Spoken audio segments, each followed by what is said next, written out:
Speaker.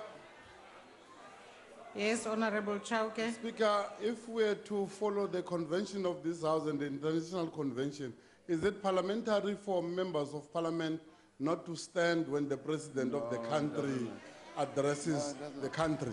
The Rules Committee will address that issue and come back to the House. Madam Speaker. The Honorable President. Speaker, Honorable with respect, Madam Speaker, that is a frivolous point of order. And I'd ask that it's not referred to the Rules Committee. It's referred to the Wine Committee, where clearly the honourable member spent too much time this afternoon. Honourable Steenhuisen, please just take your seat and let's proceed to the President. The Honourable President. Speaker of the National Assembly, Ms. Vale Gambete, honourable members, distinguished guests, fellow South Africans, Mr. Steenhuisen, I brought you a cigar today.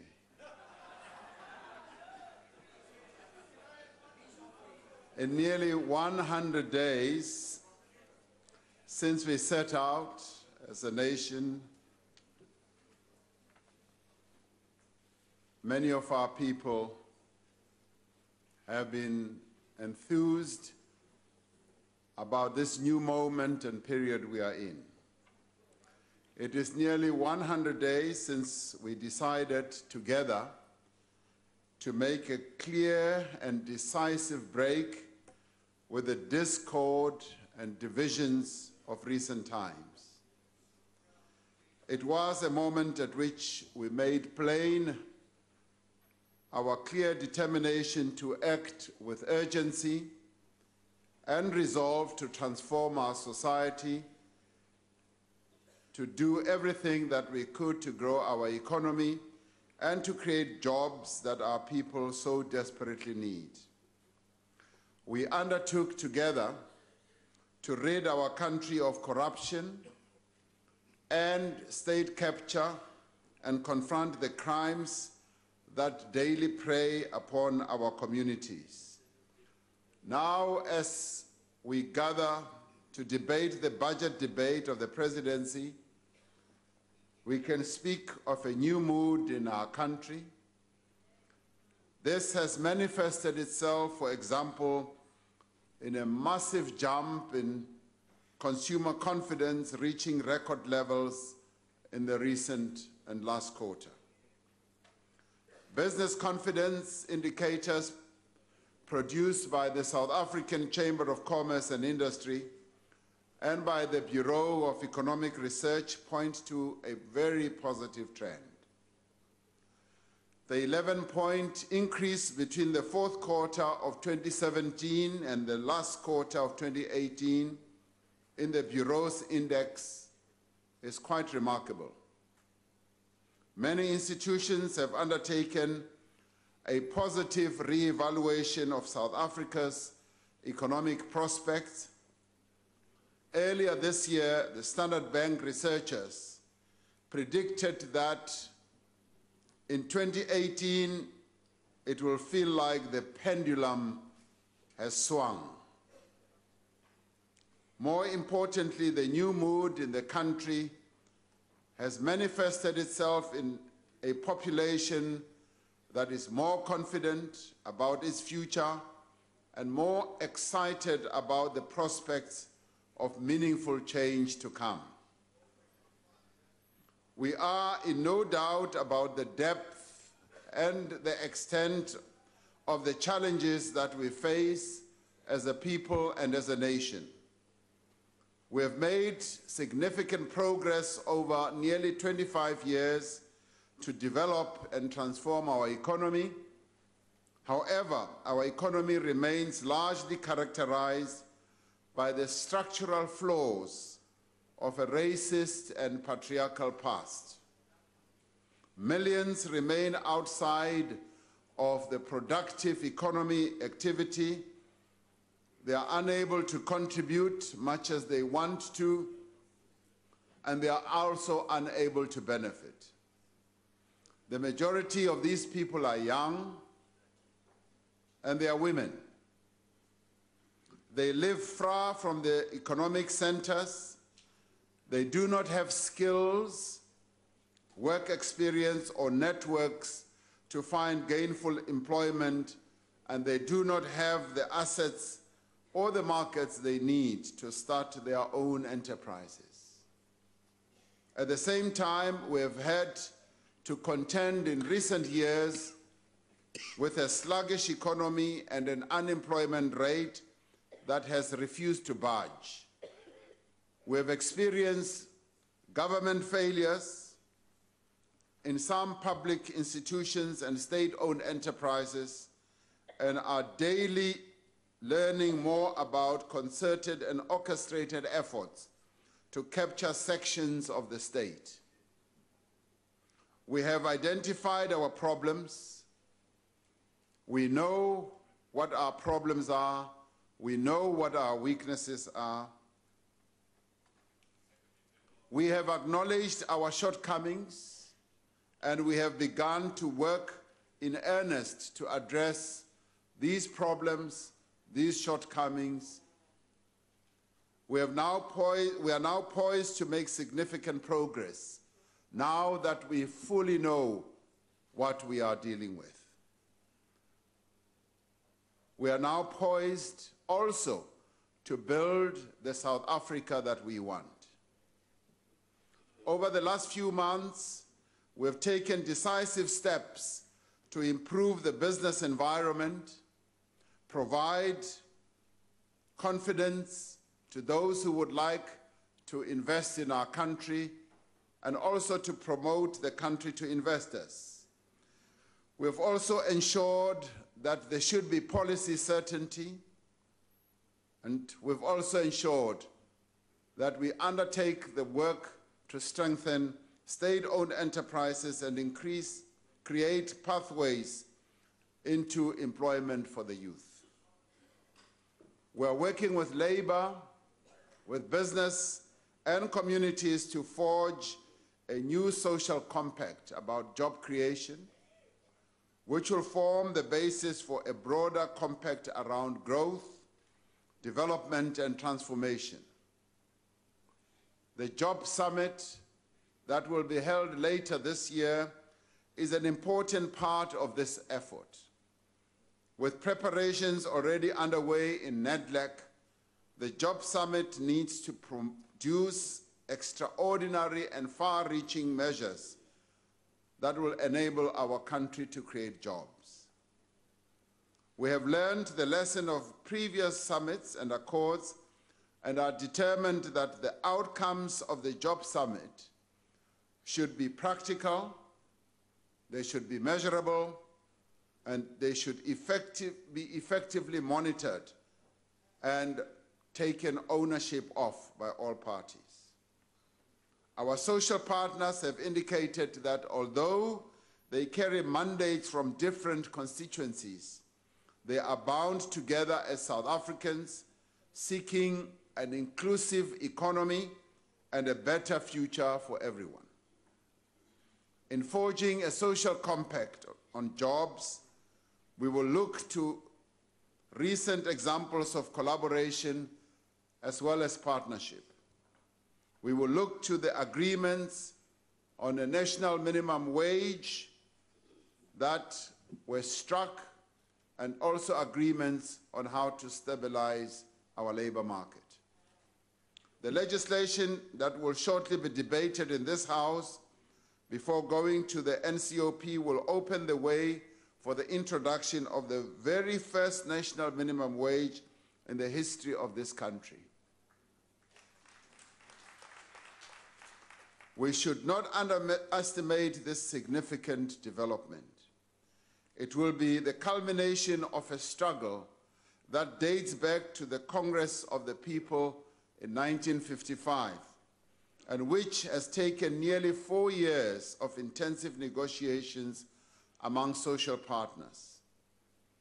In another example of effective collaboration, the Youth Employment Service, which was launched in March, promises to equip hundreds of thousands of young people for the world of work over its 3 years. Already, 20 early adopter companies have committed to providing 22,000 work experience opportunities, with a further 18 companies engaging intensively with the YES team to unlock a further 21,000 opportunities.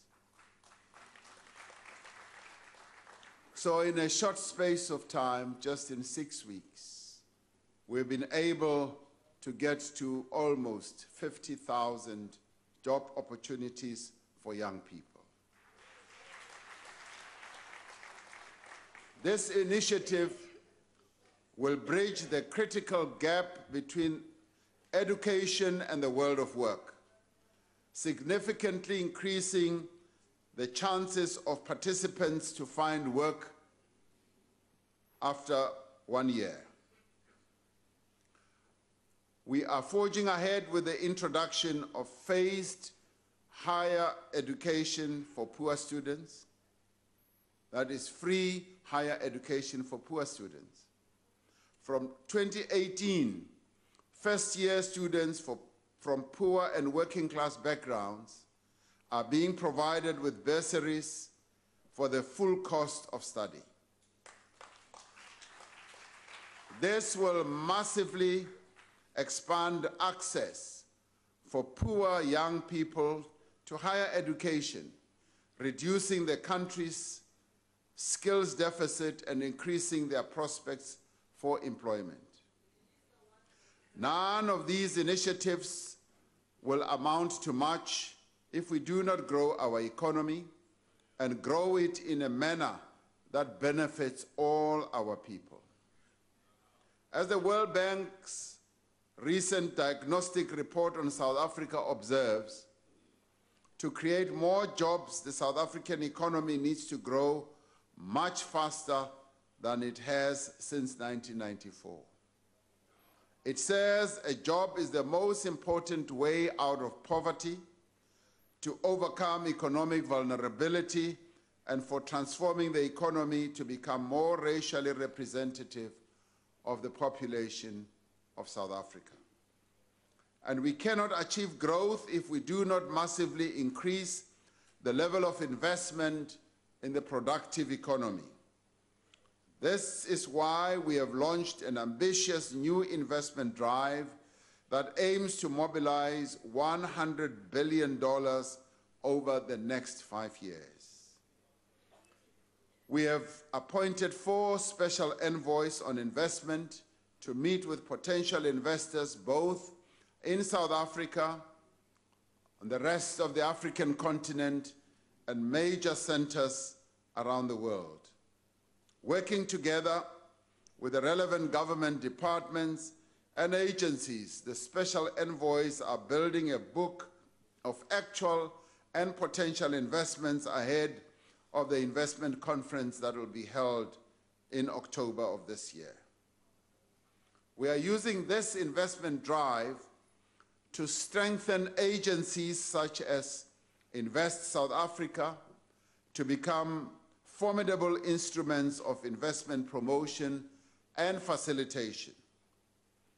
What we seek is an army of investment envoys who appreciate the absolute necessity of establishing and expanding businesses across the country, and who are also prepared to use whatever means they have at their disposal to promote their country, South Africa, as a desirable destination for investment.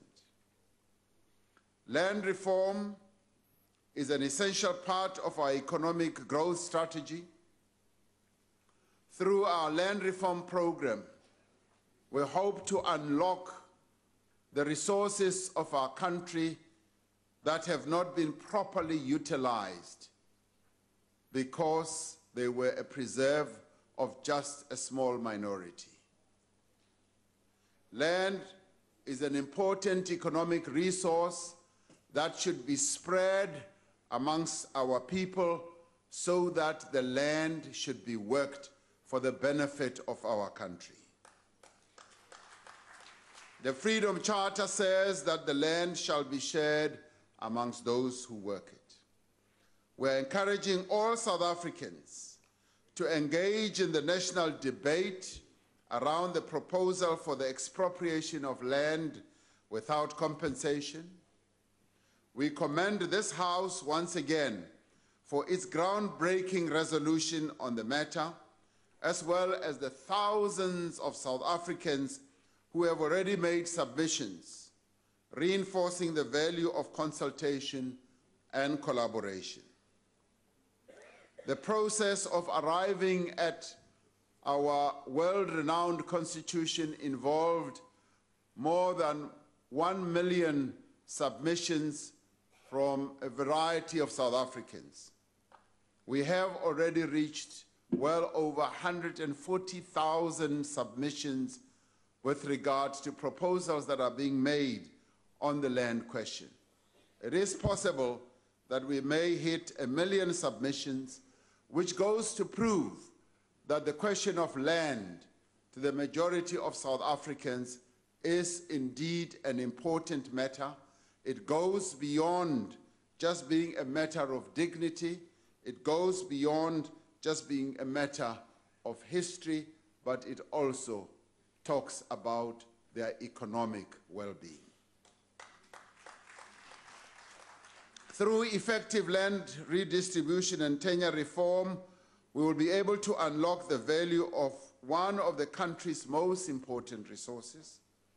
We're working to ensure that the urban poor can own and occupy land close to places of work, social services, and education. We are responding to the need of our people for land, for housing. Municipalities and state-owned enterprises need to release unused land and service sites for housing so that our people must have houses, so that they also do not resort to self-help measures through the illegal occupation of land.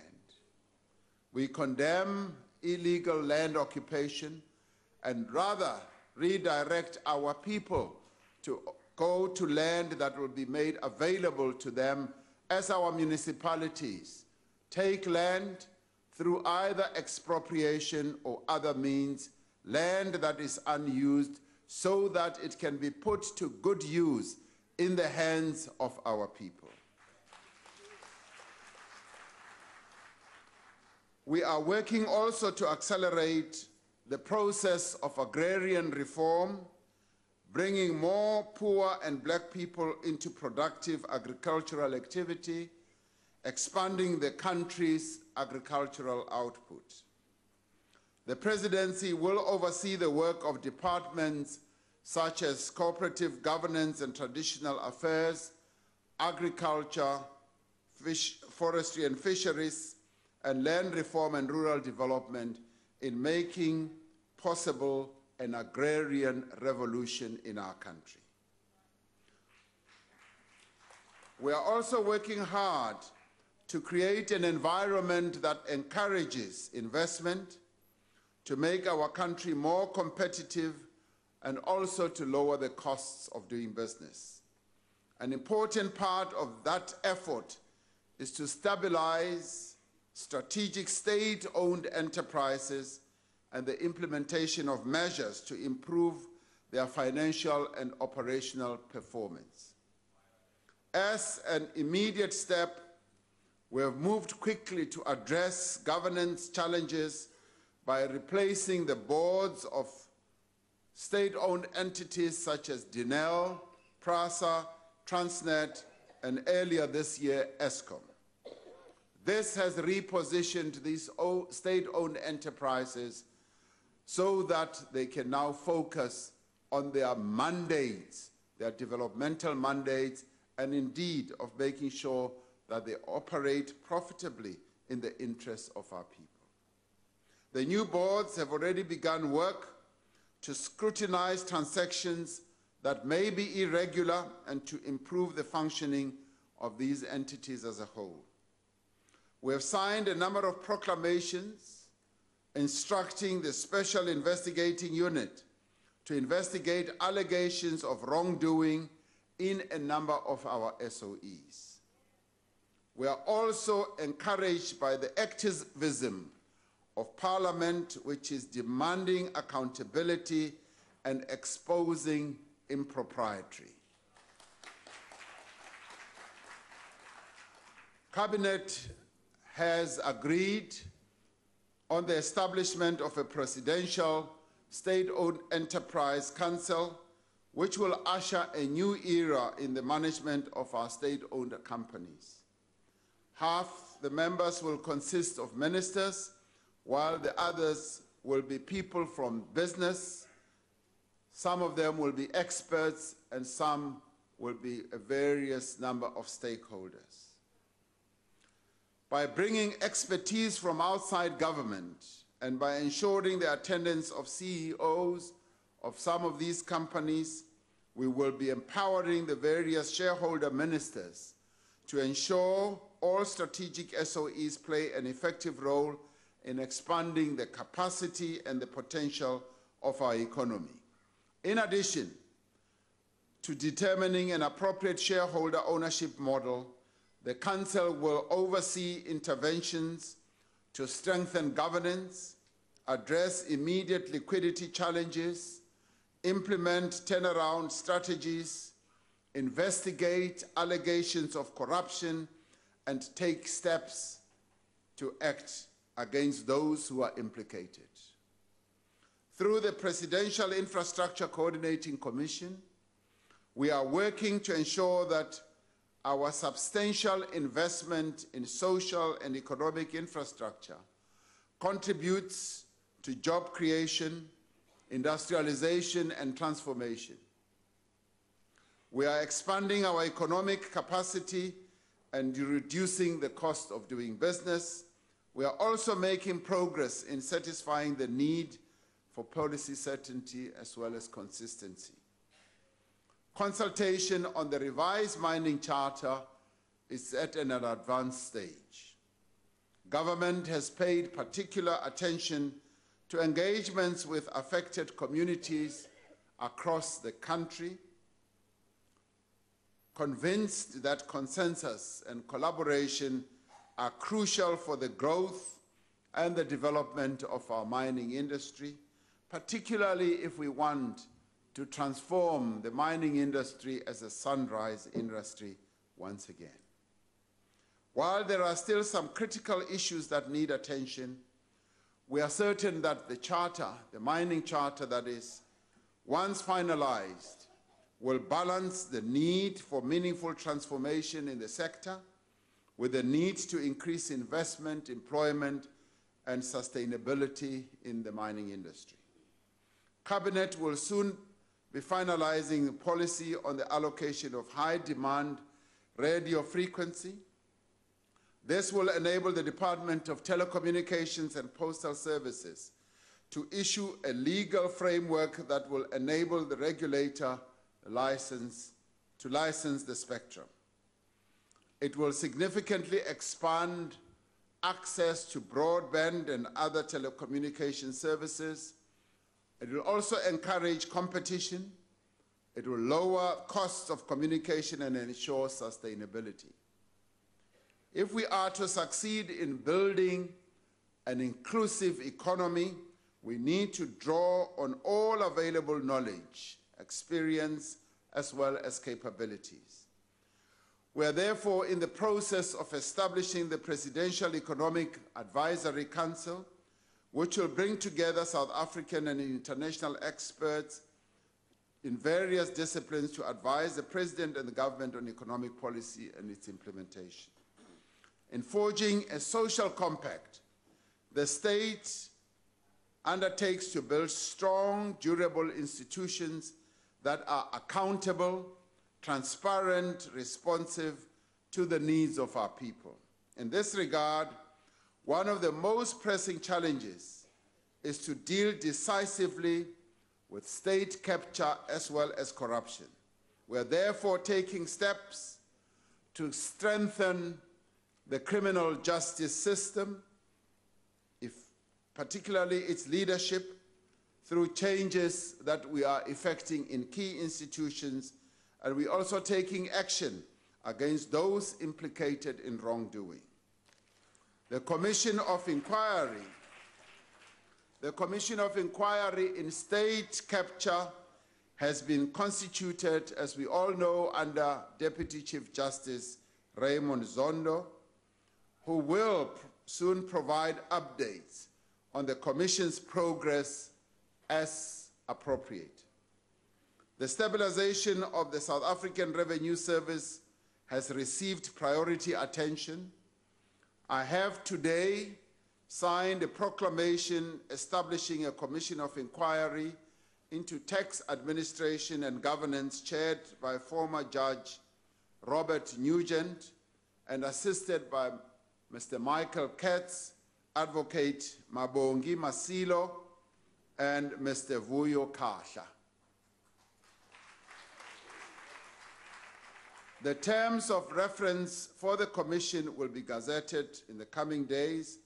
We have also taken steps to address the leadership challenges at SARS, including the suspension of the Commissioner, the initiation of a disciplinary process, and appointment of an acting Commissioner. Measures have been taken to address challenges in the intelligence services through the appointment of a review panel to examine the structure and operational capabilities of the State Security Agency. We are revitalizing the police force. Crucial management appointments are being made, and specialized units are also being properly capacitated.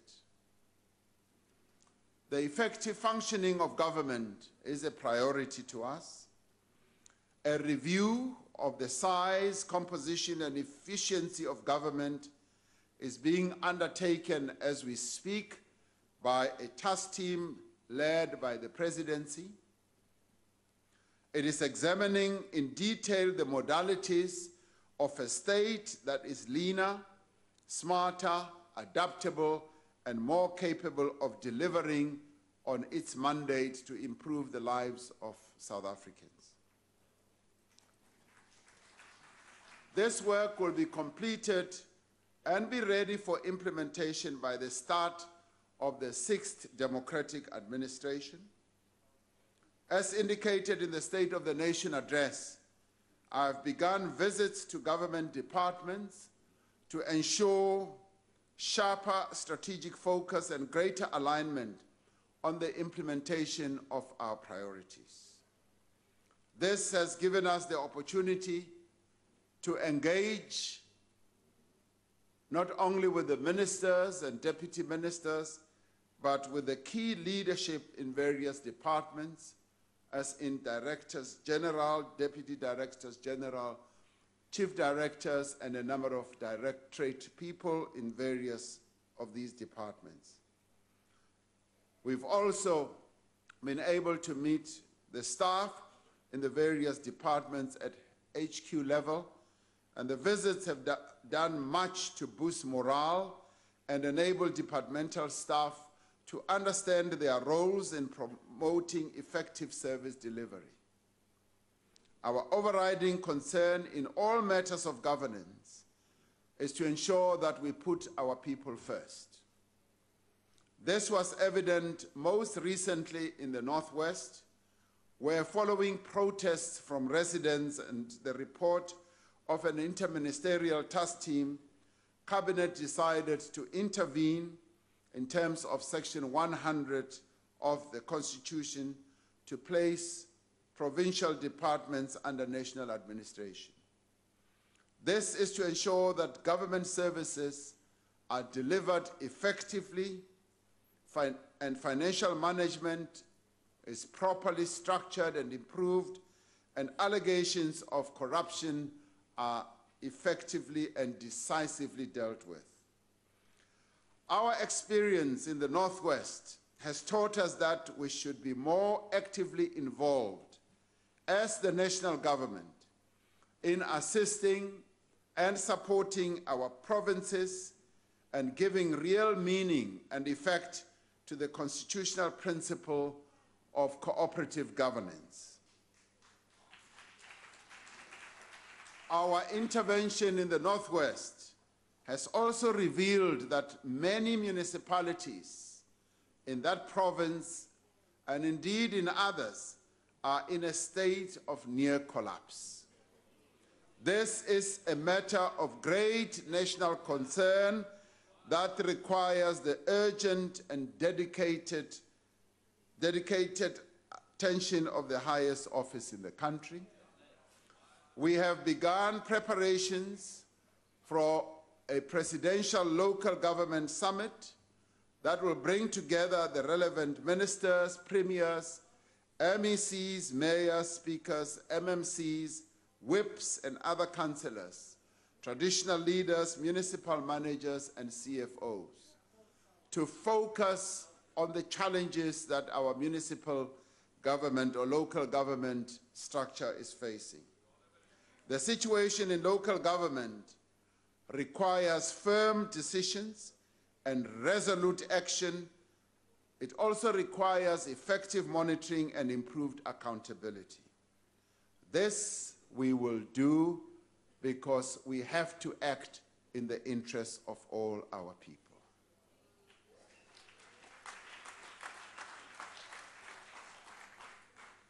The prosperity of South Africans cannot be separated from the progress of our neighbors on the African continent. For our economy to grow, for our manufacturing output to expand, for our goods and services to find new markets, we need an integrated Africa where trade, investment, and skills can flow freely. That is why we have been actively involved in the development of an agreement on the African Continental Free Trade Area. The interactions we have had with our neighbors in Namibia, in Angola, in Botswana, in Mozambique, and Zimbabwe so far has convinced us that the prospects for regional economic integration and cooperation are now more greater than ever before, and we are committed to push ahead with this agenda. This year, South Africa will be participating in several important international summits, including the meeting of the G7 countries in Canada in June, the BRICS summit in Johannesburg in July, the AU summit in Mauritania in July, the SADC Ordinary Summit in Namibia in August, and the Forum on China and Africa Cooperation in Beijing in September. In all our international engagements, we are guided by the need to advance South Africa's national interests alongside the promotion of multilateralism, global equality, and human rights. This informs our involvement in international efforts and essentially underpins our international policy. As the co-chair of the ILO Global Commission on the Future of Work in Geneva, we are grappling and dealing with a fundamental issue about the future of work, which is driven by technological and demographic and environmental change. The new world of work promises benefits, but also presents new types of vulnerabilities, and our Commission is therefore aimed at making sure that we protect the vulnerable people of the world. The work of the Commission has great relevance for South Africa, which is having to confront new potential sources of inequality while still grappling with the injustices of the past. The outcomes of the Commission will greatly assist us in our efforts to create and retain decent jobs in the context of the fourth industrial revolution. We are at work doing everything to make South Africa work. and also to get the people of our country back to work. Madam Speaker, honorable members, at the very heart of our country's new dawn is the desire by our people to be part of building a brighter tomorrow for all South Africans. Wherever we go, South Africans from all walks of life are saying, please send us.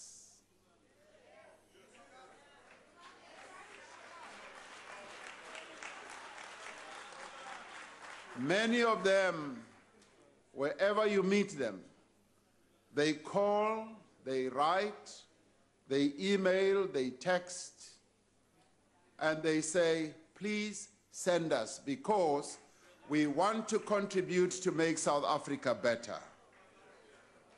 They stop you in the street and they say they want to be there for the poor and the hungry and the homeless.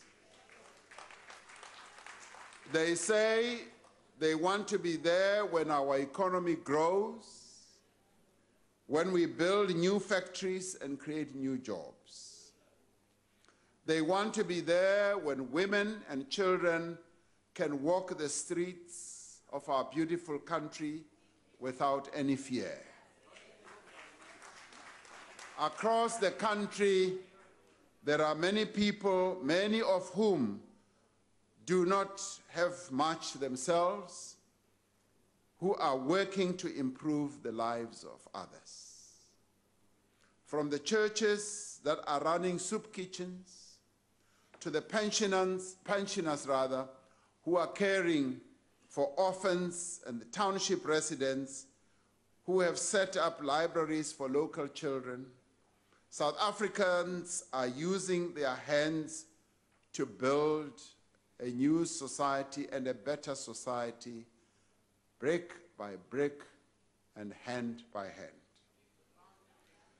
From the professionals who mentor young people to the businesses that support emerging entrepreneurs and the NGOs who care for the homeless, the elderly and the vulnerable, South Africans are coming forward as agents of meaningful change. Many South Africans want to know, as we meet them across the length and the breadth of the country, they want to know how they can contribute, how they can make a difference. In answering this great need and in celebration of the 100th centenary of Nelson Mandela's birth, there is much that we can all do. And this we can do as we celebrate Nelson Mandela's life. This we can do as we remember him. But this we can also do as we express ourselves in solidarity with South Africans. On the government side, we will proceed to do everything that we can to improve the lives of our people. There is much that we can all do as South Africans, as citizens of this country, particularly in this year as we remember Nelson Mandela. And in memory of Madiba, in recognition of the great sacrifices that he made and his tireless commitment to improving the lives of South Africans and the most vulnerable, there is something that all of us, many of us as South Africans, can do. And what we can do does not need to be financial. What we can do can include just being there for those who are struggling, for those who are in need, for those who need help. We are therefore looking for people with skills, people with time, people who can commit to lend a hand to those community-based projects through mentoring, training, capacity building. In this way, we could provide South Africans with a tangible opportunity and with who can make a significant impact to be an integral part of fighting against poverty and improving the lives of our people. This is where active citizenry, which we envisaged in the National Development Plan, comes to life.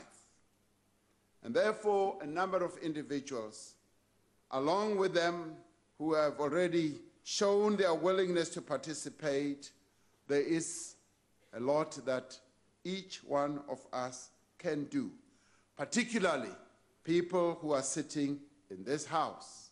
We can demonstrate what can be done. I have, and this is a private initiative that we can all drive, I've decided to contribute half of my presidential salary to a fund that will be managed by the Nelson Mandela Fund.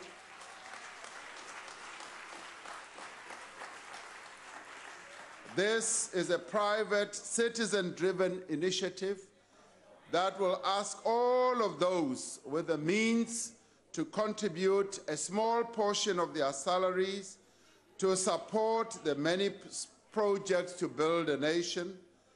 This fund, through discussions that we have had with the Nelson Mandela Foundation, will be launched on the 18th of July to mark the 100th anniversary of Madiba's birth, and will be called the Nelson Mandela Tumamina Fund.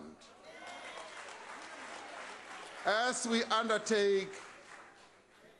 undertake this important work together, and as we travel along the path of growth and transformation, we should be imbued by this new spirit that has engulfed our country.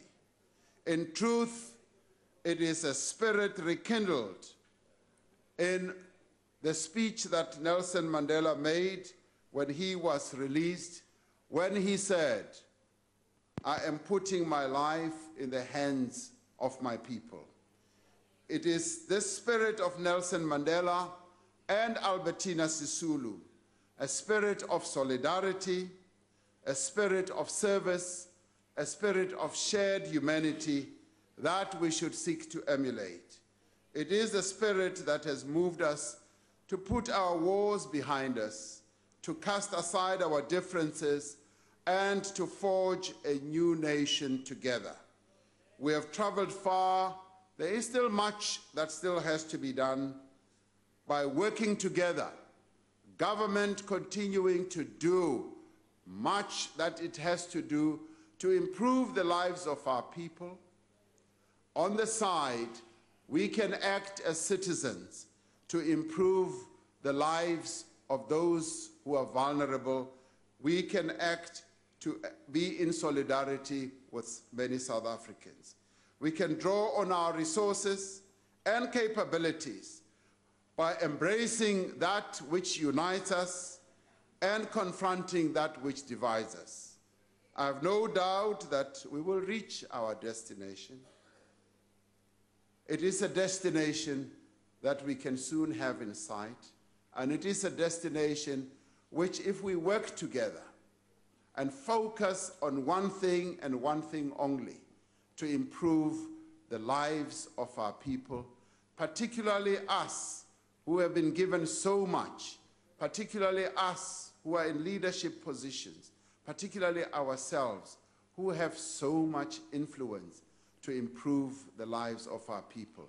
Let us join hands and act in solidarity and act together with our government to improve the lives of South Africans.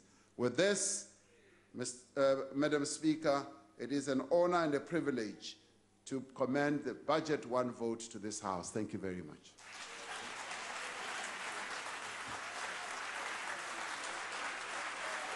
Thank you very much, Honorable President.